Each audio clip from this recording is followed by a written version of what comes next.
ओ यार उस्मान क्यों परेशान बैठा है? ओ यार गुलाब शाह मेरा दादा फोत हो गया है। ओहो की होया? ओ यार इस बेचारे नु ना कब्ज हो गई सी।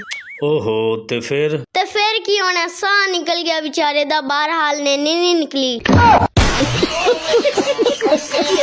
चल के रोटी खाना, पता नहीं की पकिया होना है। ओए उस्मान पुत्र तेरी दादी ने गोश्त पकाया है। ओए होए आज फिर गोश्त।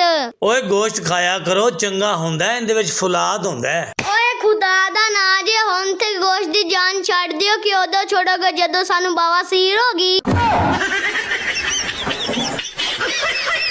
हेलो दादा जी आ मिठाई खाओ। वाह जी वाह उस्मान पुत्र, दस तो सही ये केड़ी खुशी खवा रहे हैं? ओ ना मेरे मामू ने नवी गड्डी लई आ। वाह जी वाह, पहला झूठा मैं लेना है, नहीं तो मैं नाराज हो जाना जे। चलो ठीक है, पहला झूठा तुसी ले लिया जे। वैसे उन्हें गड्डी लई केड़ी जे? ओने ते गड्डी एम्बुलेंस लई है। ओए गुलाब शाह, मैं तेने किन्नी बारी मना किया है प्लाट डंगर ना बनने कर, वेख इन्हां ने किन्ना गंद पाया हुआ है। और दादाजी मैं भी इन 36 बारी कह इन्हां नु पैम्पर ला के रखया करो।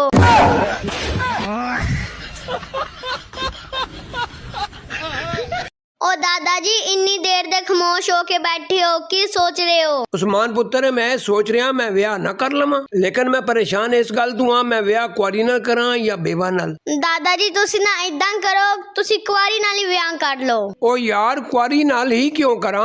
जेड़ी तुसा दी हालत है ना, 2 सालां दे विच आपे ही बेवा हो जाएगी। मैं क्या भाईजान, अल्लाह भला करे, मजबूर आदमी हां। अल्लाह खैर करे जी। जिला चनेर तू आया, पूरा खानदान 2005 दे सिलाब विच लुढ़ के मर गया। ओए होए होए होए, अल्लाह माफ करे। बस एक बच्ची दे रहे, नवी नस्ल शुरू करना चाहना।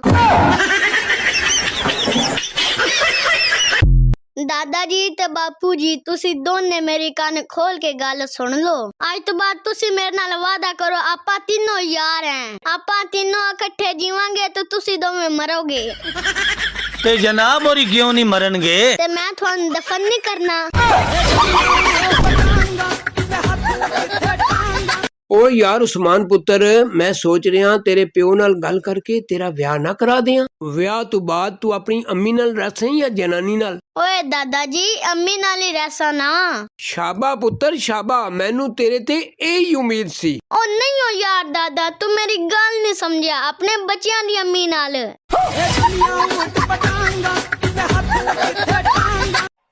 जिस घर दे विच इज्जत ना होवे उस घर दे विच रहण दा कोई फायदा नहीं। बुढ़िया चौक गई तू बोरी बिस्तरा ते निकल गई तू।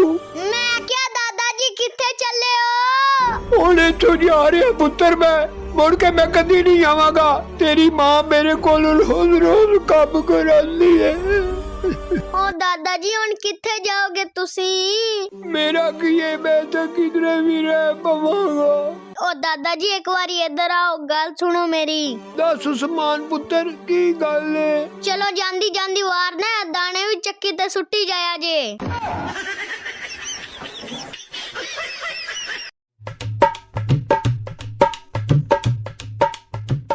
मैं क्या दादाजी आज तुसी काम ते नहीं गए? ओए उस्मान पुत्र, मेरी लत्त ही दर्द सी, मेरे कोलों तो टुरिया ही नहीं गया। ओ यार पापा गुलाब शाह इधर आ, तेनू नहीं पता दादे दी लत्त विच दर्द है, ओथे बैठ के मोबाइल वेखी जाने। इस पर तुहानू जवान कीता है। हुण दस उस्मान पुत्र फिर की करना है? ओए अंदरों मोटरसाइकिल काट ते दादे नू काम ते छड़ गया।